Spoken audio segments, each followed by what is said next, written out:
بس دلو بهت دادم، با پای خودم به دامت افتادم، دیگه چی میخوای از جونه ی آدم؟ عشق تو این قهر و آشتیای یه ریزی به هم میزنی، هی مگه مریضی؟ با این همه باز چه عزیزی؟ عشق بوسه ای وسط پیشونی، یه زخمی که تو همیشه میمونی، به جون خودت درد بی درمونی. عشق یه غم قشنگ پرطرفداری، حیف تو فقط که مردم آزاری، میای و میری چه بیکاری.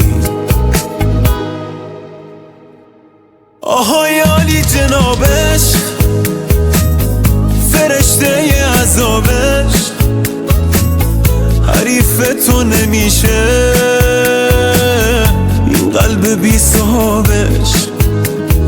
منو دیوونه میخواد تو اینجوری خوشیش، ولی بازم دمت گرم چه زیبا میکشیش.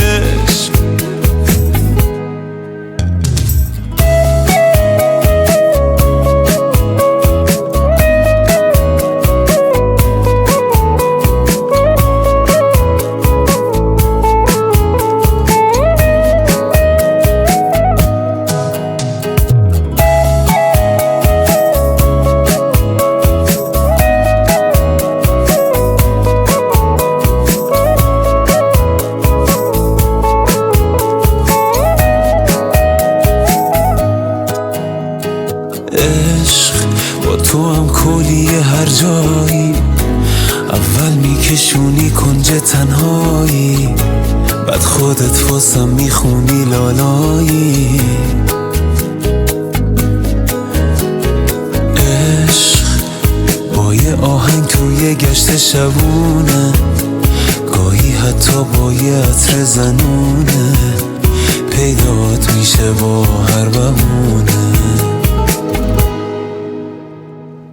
آهای عالی جنابش، فرشته ی عذابش، حریف تو نمیشه این قلب بی صاحبش.